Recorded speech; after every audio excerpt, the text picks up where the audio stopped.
Greetings and durud. Welcome to this latest edition of Farhang Foundation's Farhang Connect virtual live talk series. I am Ali Reza Ardekani, Executive Director of Farhang Foundation. We are a non-political, non-religious, not-for-profit organization that thrives with the support of its members. Our sole mission is to celebrate and promote Iranian art and culture, enriching the global community. Farhang Foundation achieves its mission through collaborations with esteemed museums, universities, schools, and performing arts organizations to support and promote programs, performances, and academic initiatives, all in support of Iranian art, culture, history, and academics. Today, we are honored to present this episode in collaboration with the renowned Asian Art Museum of San Francisco, as we welcome acclaimed artist ALA EBTEKAR to discuss his monumental installation, Luminous Ground, which is currently on permanent view at the Asian Art Museum. Now, please join me in welcoming Ms. Naz Cuguoglu, the Assistant Curator of Contemporary Art at the Asian Art Museum. Hi, Reza. Thank you so much. Thank you all for joining us. It's such a pleasure to be here. And thank you, Farhang Foundation, for organizing this talk today. We are such big fans of all the work you do for all of us, all the community. So thank you for that. And I have a very special guest today, the amazing artist ALA EBTEKAR. Before I introduce him, I would like to read his bio, and it's of course a very long bio, so this is going to be very short, but bear with me, and then we'll have ALA in a moment to join me in this conversation. So ALA EBTEKAR was born in Berkeley, works between San Francisco and Tehran. He has been a lecturer at Stanford University since 2009, where he is the founder and director of Stanford University's Art, Social Space, and Public Discourse and Creative Studies Working Group. His work has been exhibited widely in such institutions as the British Museum, the Orange County Museum of Art, Maraya Art Center in Sharjah, UAE, Asia Society in New York City, among many, many others. He holds an MFA from Stanford University and a BFA from the San Francisco Art Institute, and his work frequently orchestrates various orbits and cadences of time, bringing forth sculptural and photographic possibilities of the universe and time gazing back at us. So without further ado, ALA EBTEKAR, everyone. Hi, Naz. Thank you so much for the introduction. It's great to be here this morning. Thank you so much for being us today. So we have so much to talk about, so little time, as usually is the case. I'll directly dive in so that we have some time to talk about your wide practice. I wanted to first start asking you about time and space in your practice. Because what I really adore about your practice is that you really collapse time and space in your works and bring really attention to this contemporary moment. So I was wondering if you can really expand on this approach and how it evolved, over the past 2 decades. And of course, because Luminous Ground is on view at Asian Art Museum, and because that work also does this, we would love to hear more from you about this piece at Asian Art Museum as well. Yeah, of course. Expand on this. I think it's been many of us had a difficult night of sleep last night with this kind of Israel's hit on Iran, and it's been quite a difficult year. So hopefully this morning we can take a moment to pause and bring maybe a little bit of light in the conversation, and also talk a little bit about the just art as a catalyst for change too. Maybe later we can touch upon that. I think from my work, there's this kind of general interest to experiences that help broaden our time horizon, and in that, for the most part, happens with different kinds of, different approaches, different ways that we can kind of consider,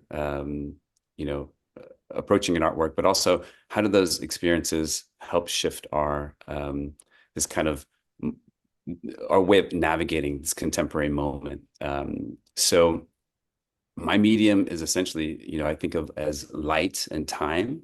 And, I think within that, there's so many different ways that I work with these, this ideas and this medium. And so I'm happy to kind of delve into it in deeper ways. But do you want to talk a little bit about Luminous Ground at the Asian Art Museum? I think so. I think it would help us to ground our conversation. Maybe we can start from that piece. Yeah, of course. I think,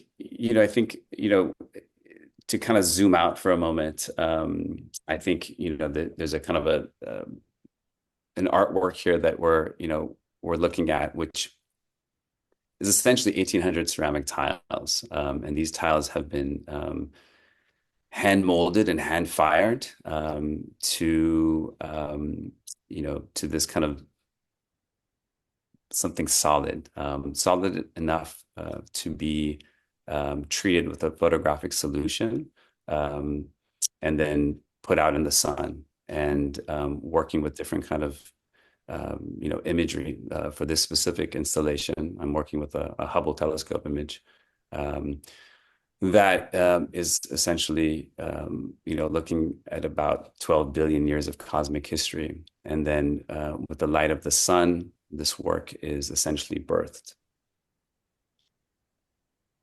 And it's also so much about this kind of almost cosmic travel that you are interested in. It's really about science, but I really see you as almost a philosopher as well, and I also see you as a poet as well. So can you also talk about how this kind of cosmic travel plays into this, and your really interest in philosophy and poetry, and how it feeds into this work at the museum and in your practice? Sure. I mean, there's a lot of intersections here. One, I'm interested in this kind of way of illumination, or this idea of light. Some of that actually goes back to early philosophers like Sohrawardi, and this philosophy around ishraq, or illumination, and this kind of way that the framework centers around this idea that light is a fundamental principle of reality. And so, and that, what Sohrawardi proposed was that everything in existence can be understood as a manifestation of light, from the pure, divine light, all the way to the highest level, and down to the kind of the material kind of level of kind of existence. This has always been kind of something that has been an inspiration, and this idea of also inner illumination. True knowledge comes through rational deduction alone, but through an enlightened, almost like inner experience. So how do we also tap into that intuition? So there's a lot of these things that are kind of happening, but I also see this kind of the cosmic as this kind of it is a journey outward, but at the same time it's an invitation for us to kind of look inward as well. You are really working with the sun and the moonlight in this case, like in this work, for example, and it's just only about this, I think, significance of light in your practice, but it's almost, I see it as a way of healing, healing the narratives, healing people, and really reflecting on time. I think you also maybe need to talk a little bit about the process here. How do you collaborate with the light, with sun, and with the moon? Can you walk us through that? Because we are looking at these beautiful images on our screen as well of the process. Yeah, of course. Yeah, of course, certainly. I think, you kind of mentioned this as far as, these category of my material, and I kind of alluded to, time and medium very abstractly, but kind of more specifically, I think of materials that oftentimes in my work that have had a much, a longer history of existence than my own, in a way. And this might be, this might be a book page. That's kind of, a lot of my early work or manuscripts on book pages and on manuscript pages. And you had these kind of notes and glosses from many different readers that have kind of added to the text. And this could also be, thinking about soil and clay and the millions of years that it takes for clay to form in the soil. And for me, by working with these kind of materials, it's a way to also, think of them as almost like as ancient witnesses, if you will. All the stuff that, has happened on that soil. For this work, for Luminous Ground, at the Asian Art Museum, we worked with local soil, so local California soil, and it was molded and made out of what you're looking actually at right now. This is clay mixed, and then fired. Molded. Molded into tiles, and from that kind of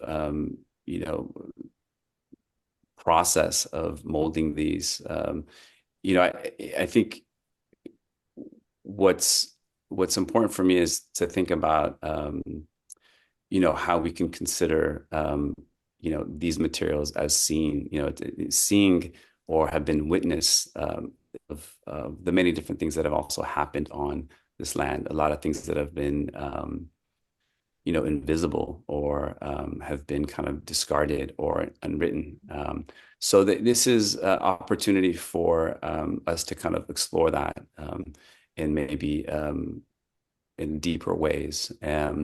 So, it starts with this kind of clay being mixed, if you will, molded into tiles. This is my lead ceramicist, Ritsuko, down in Fresno, and fired and then treated with a light sensitive material in the dark room. And these are, these are basically, a part of this larger image. And this larger image is this deep sky survey of the sky. What brought me also to this image was that it's one of the kind of great documentations of showing cosmic time, long cosmic time. So 12 billion years of cosmic time unfolded in what looks like just some stars, but these are actually more than 7,500 galaxies represented in these photographic negatives. So, I think, if you drew this kind of almost like this axis down, and you were thinking both about geological time as well as cosmic time, you were talking billions and billions of years. And what are ways that we might shift our perspective and shift, ways that we might look at the contemporary moment with that broadened, kind of opened up, that really stretching that time horizon. These are kind of my interests. And I think there's multiple timelines going on here. One, there's that geological timeline, there's the cosmic timeline, and then there is the fact that this work that we are looking at as a representation of 1 year of light as well. And what I mean by that is that if you were to kind of zoom out, you see this work as one kind of monolith, work. But each of these kind of photographic negatives that you saw were placed on 25 tiles, brought out in the sunlight and exposed under the sun, in kind of one session, if you will, throughout the course of a year. So all the different kind of variations that you're seeing are happening naturally due to the fact they were exposed, printed on a different given day throughout the year. So as I mentioned, these kind of different timelines, that are in the kind of the millions and kind of billions of years, you also have this timeline of just a year of light that also the work represents. So it's basically a living organism in itself. Because it's changing. Yeah, yeah. And I have been watching it change, like out on the terrace, and it's amazing to watch it really from day to day, because it's so different than what we are used to seeing at the museums as well, right? So you are almost also challenging the museum practice in itself, which I really value. I think it's really important that we challenge our institutions in this way, because it's so hard to conserve, like it's so hard to, pin down, and there's something so great about it in that way. Yeah.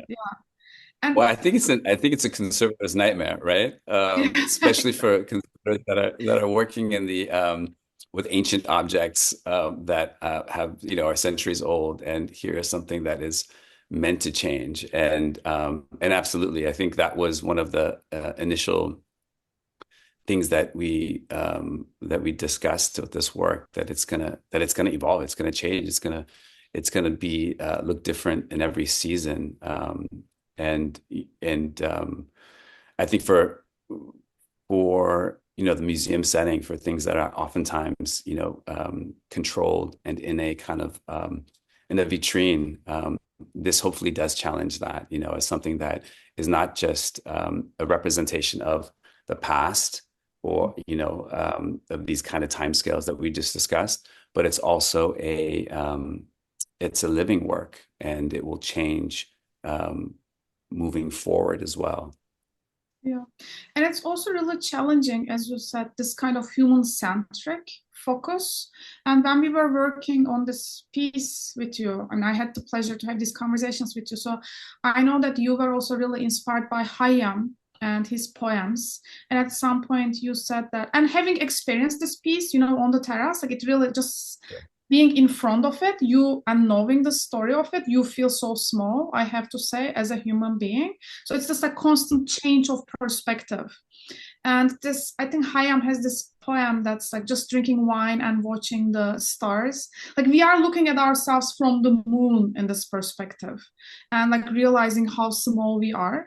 There is something that's very interesting about that shift in perspective. So maybe I thought you can also talk a little bit about that, and how the poetry really influences your practice as well. Yeah, I mean, that's a great that Khayyam poem, which is drink wine and look up at the moon and imagine all the civilizations the moon has seen passing by, was a prompt for this work, actually, and for another work called 36 Views of the Moon. And I think there's something quite simple about that. We oftentimes in wonder or in awe look up at the moon. But we rarely consider, the gaze of the moon looking down at us, and how would we be seen, under that gaze. And so, in a short film that Keelan and Griff Williams did a short film on this project. That I had, very early on. I was, I don't know, maybe 7 or 8 years old, at a Northern California redwood preserve at Muir Woods, where there was a slab of this kind of redwood tree with all the history rings that have kind of that have been kind of outlined and labeled from 1492 to 1942, different moments in history. And I remember as a young child just kind of running my hands through these history rings and thinking, where am I, my life, my existence in this trees, from this tree's perspective. Am I just one of these kind of, almost like a splinter in these between these lines that have been labeled? Am I just a day or a breath? So, when I came to that Khayyam poem, it resonated deeply, and I hadn't actually connected the two. And then I, reflection, I kind of realized I've been thinking about this all along, in some ways, that these are these kind of questions and maybe some these experiences, very early on experiences that have shifted my own way of thinking from a very early age. And in some ways, a work like this aims to do that for the viewer as well, as well, trying to create such an experience. And I think, these are tiles that they're individually made. So we had never seen it kind of come together until it was actually installed at the Asian Art Museum. So they were worked on piece by piece, and there's something about that too, that kind of level of intimacy that is spent with, with an object, something that starts, quite small, but it's kind of, its full footprint, excuse me, is something that is quite paramount. And yeah, so there's in a lot of my work have been, you mentioned poetry, starts with responding to a text or a poem, and I think this is something that you see actually in 2 decades of work, from text on a book page to titles and poems that have been essentially prompts for me to respond to something in a way. And I really love this thing that you said, ancient witnesses. I feel like you're also very inspired by the architecture itself as well. I know that like your trips to Iran and these mosaics that you see in these like buildings, and I was just in Turkey. So I was also, I was just at Hagia Sophia and just like seeing these things, like still on the wall and thinking about these are like BCE, and there's something also that puts you in your seat almost, like you realize, like how small I am in this timeline.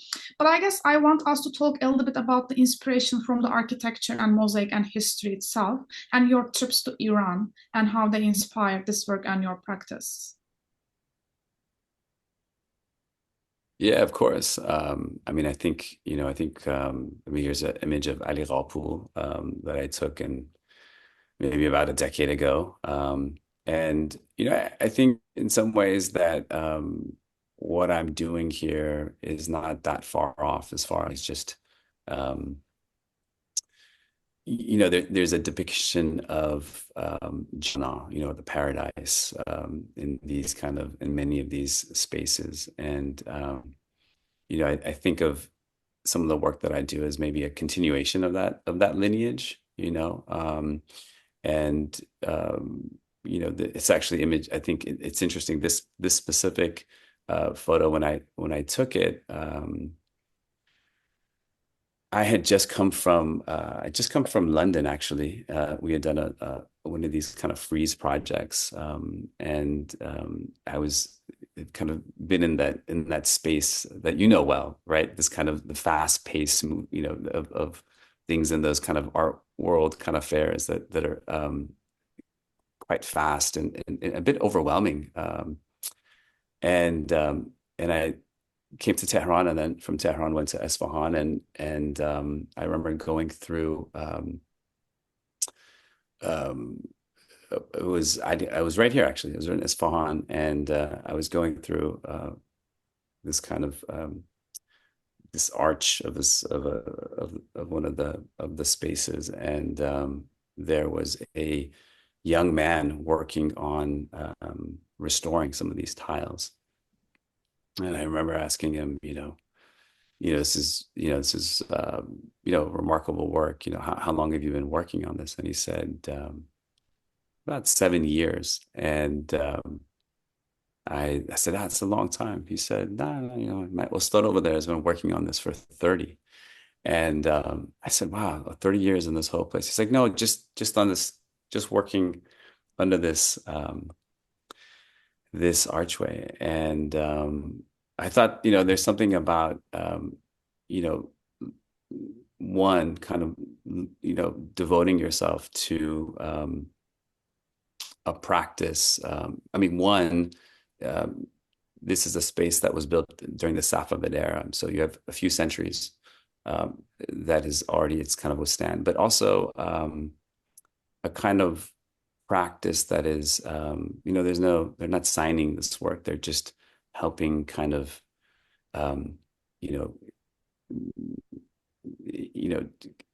restoring, and in a way it becomes almost like I feel like a civic, responsibility. But I remember it was quite impactful in seeing how certain artisans, practitioners, the level of life work that some of these spaces have involved by many individuals. Yeah, I think that was quite inspiring, both from seeing kind of a single person working on a space, and I think also the contrast of being in a kind of more in an art world space, in a very kind of different space from that. There was a contrast there that was quite refreshing and inspiring, and kind of also reminded me of kind of maybe why I do what I do as well. But no, I think architecture has been a huge inspiration. I think both my parents studied architecture. My grandfather was a great architect. So even when I'm working with book pages, there's a series that are cut manuscript pages. It very much references architecture. And you mentioned this kind of feeling of being in some of these spaces and feeling quite small. I think you feel quite small in some of these spaces. You also feel quite whole. There's a kind of a connection that you also feel, which I think is maybe something I'm also kind of trying to get closer to. That sense of scale, but also the connectedness of it all as well, of everything. So. Yeah, I don't know if that answers your question. And I think it's so special, like your commitment to these almost historical techniques, and your commitment to, and how deep you go into these practices. So I know you're interested in architecture, in poetry, in philosophy, and you have mentioned a few times bookmaking as well. I would love us to talk more about that, because books also as ancient witnesses, right? And I know you work with coffee house painting, you work with these like years long practices, and it would be great for us to talk more about it and to hear how you integrate into your narrative these practices. Yeah, of course. I mean, there's so much there, right? I think from the book perspective, there's you mentioned this Khayyam poem that is drink wine, look up at the moon, and imagine all the civilizations passing by.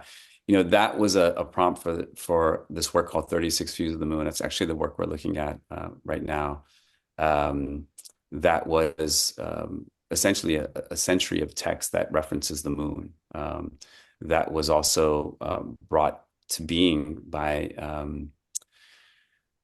treating it with a cyanotype, each book page, and exposing it to moonlight in this work. So very different than LUMINOUS GROUND, which is working with sunlight. It became about working with moonlight and books that have referenced essentially the moon and night sky over 10 centuries. And the framework for this work, I mean, there's I had done several iterations of this, and this one was around this concept of Safina, the Safina manuscript, which we don't have to get into the details of that, but it's a fascinating genre of manuscripts that are essentially an anthology of text that are small enough to move with you, be pocket size. And they're typically an anthology of text and poetry that are centuries apart, and it's very specific, unique to each person. So they're custom kind of compilation that's customized for the individual. But I think thinking about also text and a manuscript as a toolkit or a Swiss Army knife, almost like what do you choose to travel with, that are also centuries apart. And I mean, this also way of thinking about poetry, I think in time, I think Darius Shayagan brought this, talked about this, much more eloquently. But I think the way that many of the poets in the Persian language kind of coexist and reference each other, but centuries apart is quite fascinating. How in the collective kind of memory, it's actually a collective consciousness, not even memory. Poets are centuries apart, yet very much living with individuals in the contemporary moment, and that's I think there's something interesting about that. This kind of leveling of time and texts that almost speak to one another, but maybe centuries apart. I think that's quite fascinating, and it's been an inspiration between I mean for this series, but many of my works. And what about coffee house paintings? Because I know you actually were the first person that I heard about, these like coffee houses where people gather and like this kind of, I'm really interested in this community building of that aspect. And I know your interest in that. So can I maybe also for the audience who doesn't know much about it, maybe you can tell us a little bit and then tell us about your practice. Sure. Sure. There's a lot there, I think, and I would love to.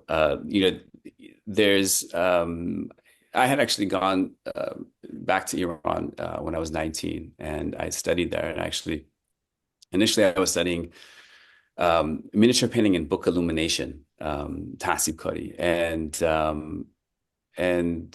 at a certain point, I was exposed to Naqash Khune, which is coffee house painting, and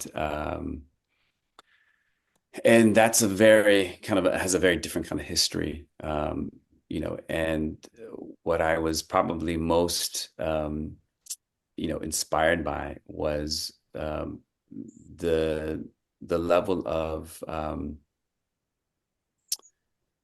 there was something very dynamic and very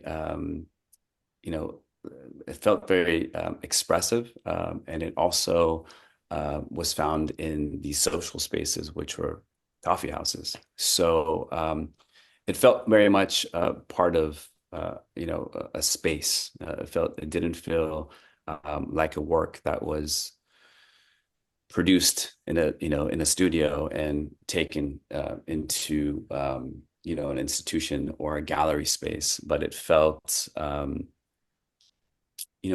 like something that was very much in conversation with both the space as well as the audience, the community in mind.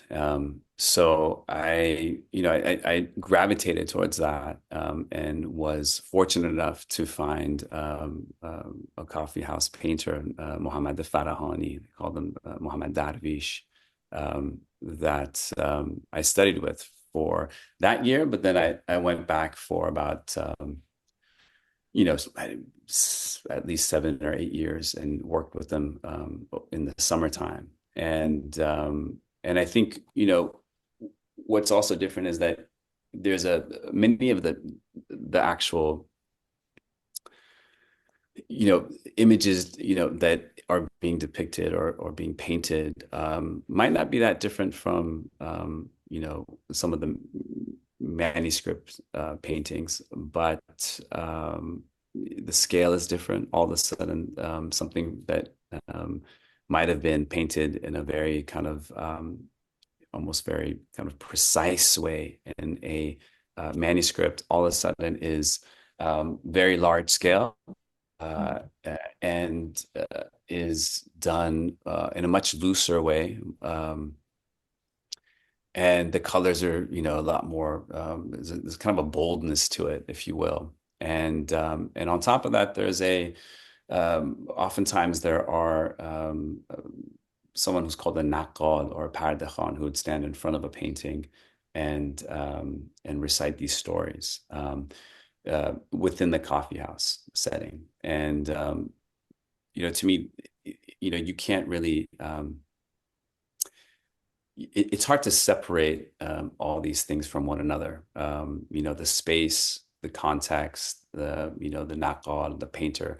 They live in this in a very kind of closely knit kind of ecosystem, if you will. And that was very inspiring to see, very much. It's really art for people almost. Like there's something so special about it. And I feel like it feeds into your interest in public art and civic engagement. I mean, we talked about this a little bit, but you are the founder of Stanford University's Art, Social Space, and Public Discourse Initiative. And I think this kind of, coffee house painting, we can really envision how that really affects your interest in public spaces and civic life. I feel like it would be really interesting. We saw some images on our screens, but maybe you can tell us a little bit about some of these public art commissions that you worked on and, yeah, your interest in the public space. For sure. There is... we've done many different projects which have been from doing bringing painters from other parts of the world to the Bay Area and collaborating on stuff from walls to artists in residencies that have been working with from students to high school students to public art projects that have happened, in San Francisco or in Oakland. I think a couple projects that kind of touch on what you're mentioning. One is the live broadcast from tomorrow, which was gives a little bit of context to this kind of idea of qahwa and the coffee house as well. We, wanted to bring. And I should mention, the first 3 years of this initiative, there was a focus on Iran and the diaspora, and then since then it's kind of opened up a little bit. For the sake of this audience, I'll talk a little bit about this project and maybe another one that I thought was noteworthy, but. Live broadcast from tomorrow was something that happened at the Asian Art Museum actually back in 2016, as far as one part of it, I should say. And this is before the pandemic. This is before we, everyone was on Zoom. So there was still this idea of, there was an intrigue of opening up a portal that was essentially like a live stream. And the other end of it, which was really where the performance had been happening, which we commissioned, was at a coffee house in Tehran called Darvazaghar Coffee House. And the image on the left that you're seeing is a still from that performance that happened in this coffee house in Darvazaghar. And this is Naqad Parisa Simin Mehr.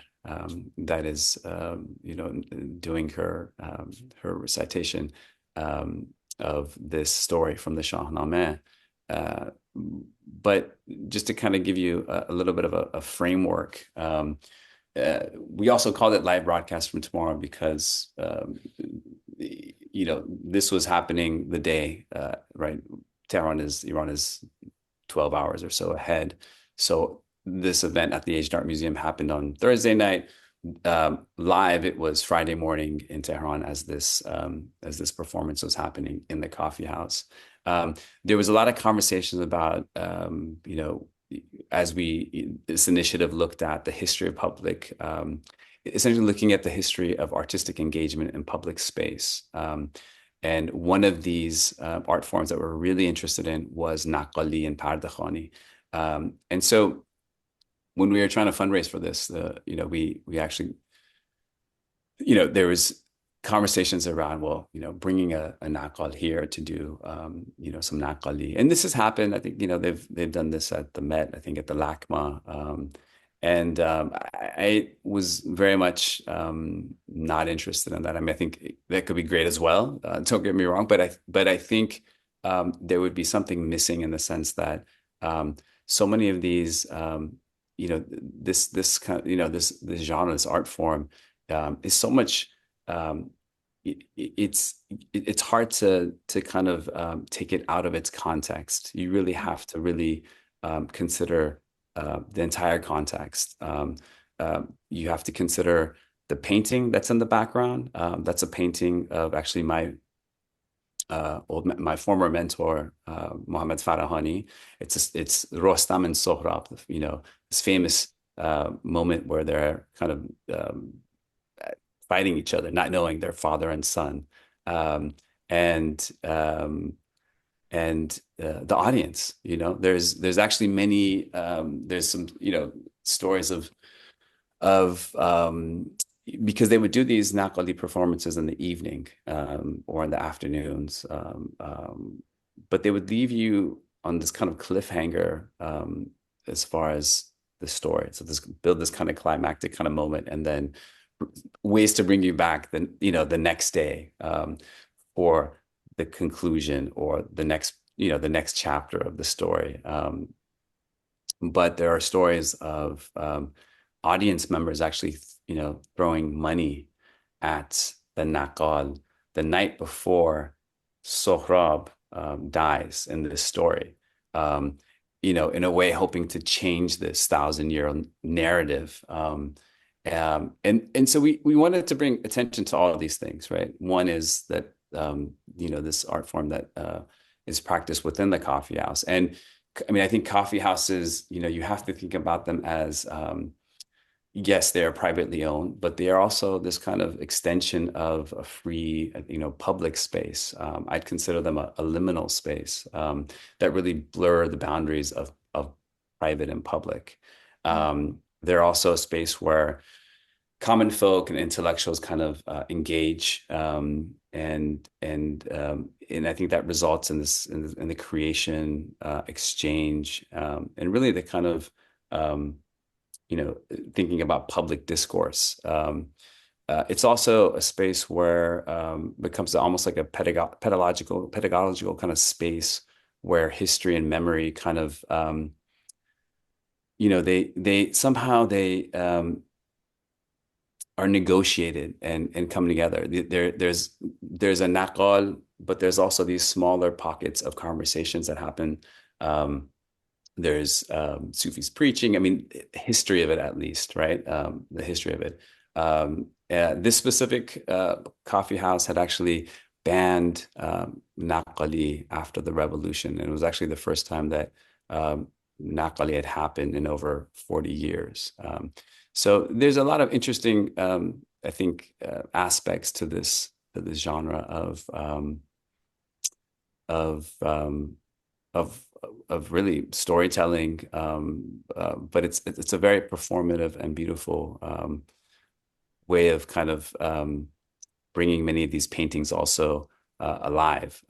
And so I think we also, many of the painters were also painting within the coffee houses, but there's I think just an interesting way that all of them kind of inform one another, and you can't really look at one of them separately. You really have to kind of consider the entire space and all the different aspects as really echoing and into one another. That's so beautiful. And I feel like we can all listen to you for hours and hours. Allah, thank you so much for this. And I do have so many questions, but I want us to have some time for our audience because we are receiving these great questions in the Q&A. And I know you also want us to talk about art as a catalyst of time, but I feel like it's already there when you are talking about your practice. So maybe we can feed that into the Q&A questions as we receive these questions. I'll read a few of them so that we have some time for it. So, okay, let me see. So we received this question. Can you tell us a little bit about your use of the color blue in your work? And what's the inspiration for having most of your work presented in this color? For sure. I mean, I think there's, for me, there's a, I mean, there's a history of the use of blue that within the kind of, within, you know, thinking about lapis lazuli and thinking about the degrees of kind of, you know, looking at basically the ways we might interpret also the night sky.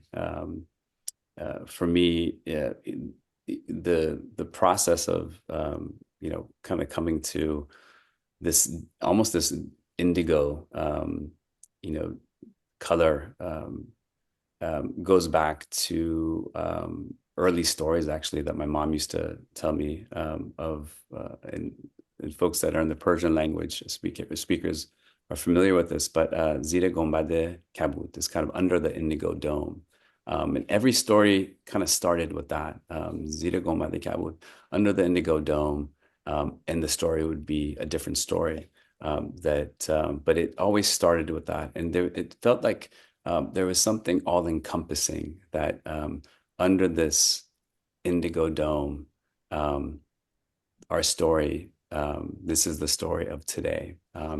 And that's something that's I think probably I've thought about a long time. I should say that there's also other works that are not within this kind of this palette, if you will. There is actually a very new work that is on display right now at the San Diego Museum of Art. In fact, next weekend I'll be doing a talk with Dr. Ladan Akbarnia, who's the curator of a really brilliant exhibition called The Wonders of Creation. And this is a new work that I've been thinking about for many years, but it's all on copper. And it's looking at this, considering the sun, and also many kind of early manuscripts that have been either printed or hand produced, but it's all on copper, and there are engravings and ink on these etched copper plates, essentially. But I think that's a little bit of the background of blue. One aspect of it. And there's another question that's related to the color of blue, and it reads, "Thank you for this fascinating talk, big fan. Can you tell us more about the beautiful piece behind you? How was this piece inspired by the vintage Japanese cobalt blue and white prints?" Yeah, that's actually, if I didn't I haven't thought about the Japanese the cobalt. I mean, I think I have been thinking a lot about you know, the screen paintings, Japanese screen paintings, and the way that panels and panels have been kind of have produced in many landscapes. So that's very much something that I've thought about. But the work that you're seeing behind me or on the screen is it's a long it's a decade-long series called Zenith, and part of it's also I've initially started producing these works, I guess, thinking about you know, well, first of all, they're printed when the sun's at its zenith. The initial kind of works that were on with working with sunlight. The ones that you're looking at, I think on the screen are the one on the left was printed under moonlight, and the one on the right is starlight, I believe. But I was thinking about panels because the very first ones, the one behind me is actually an earlier one, I think from 2015 or 16. And each panel, even though the full image is from one photographic negative that's been cropped, but each panel was printed under the sun of a different season.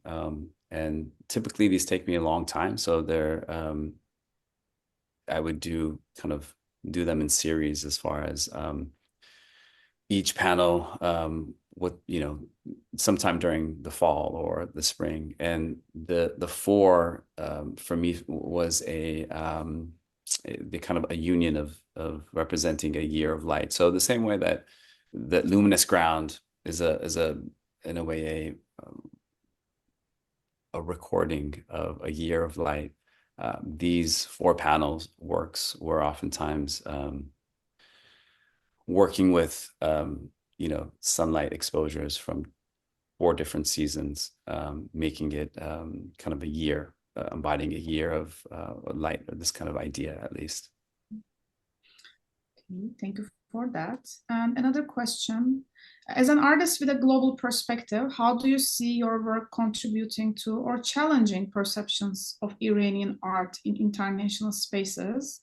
And I thought maybe this is a good point for us to talk about art as a catalyst of change as well. Ola. Yeah, I think it's hard. Yeah, I think it's one,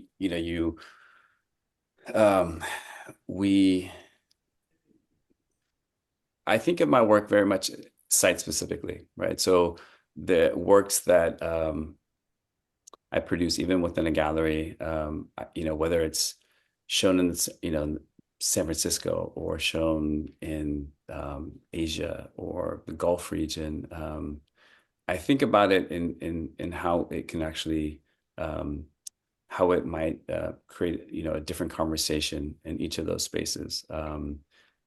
I think one thing that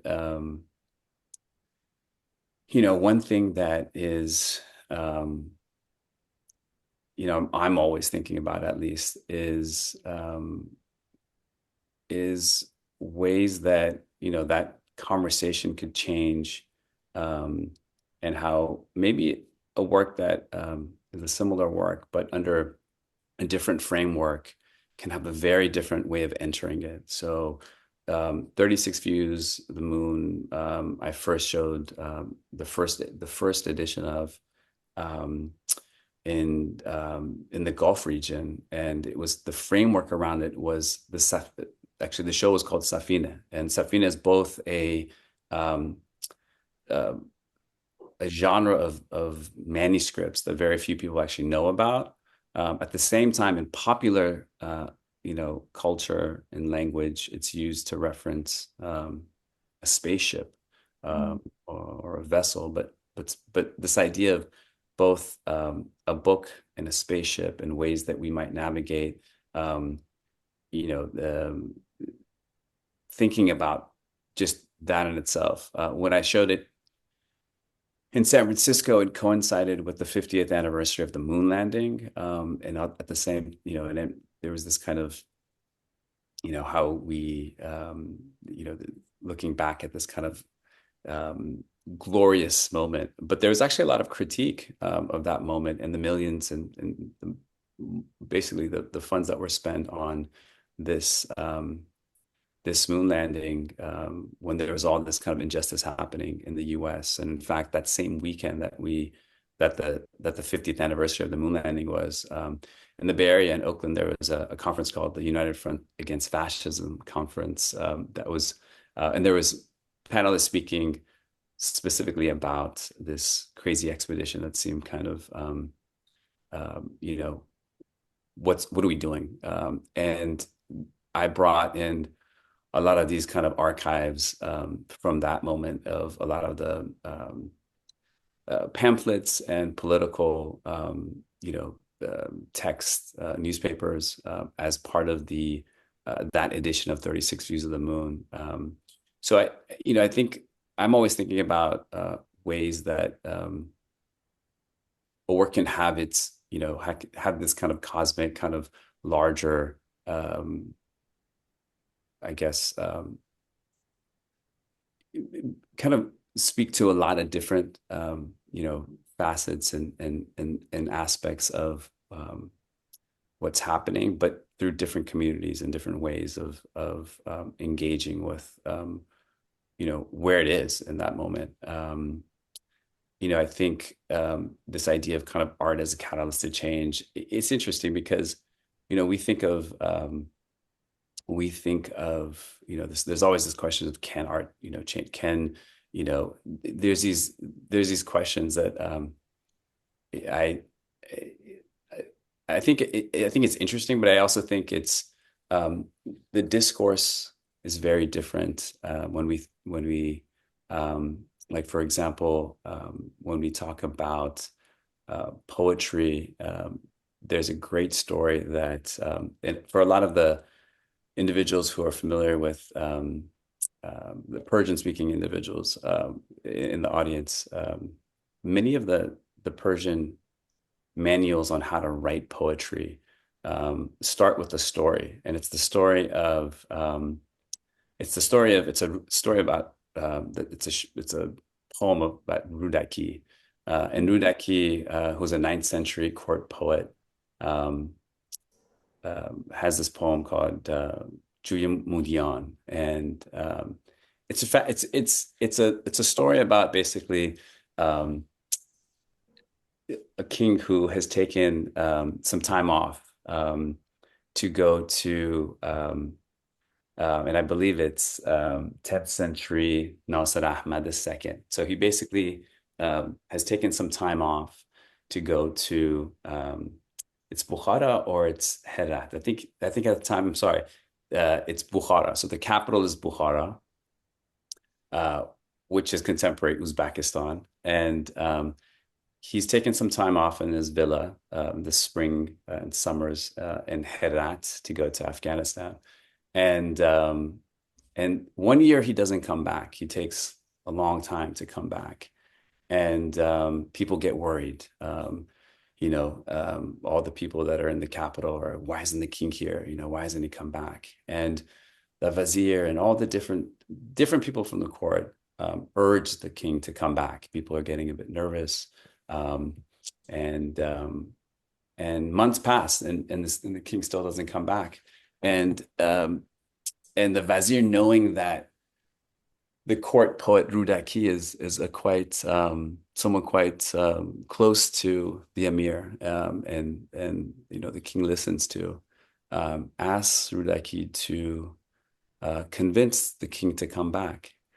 And this is the poem Juya Mulian, and basically it's a poem that talks about the river in Bukhara. It talks about the scent of it, and it talks about this longing basically for this city.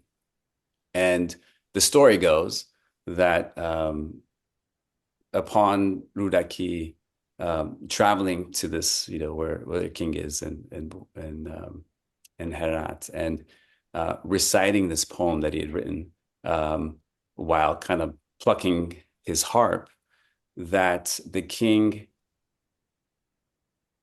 without shoes, gets on his horse and gallops back home to Bukhara. I love this story because it is one, it's with all the resources and muscle. No one can get this king to budge. But a poet with a few lines and the pluck of a harp, and obviously it's exaggerated, but in the story, and the king with shoeless jumps on the horse and gallops back home.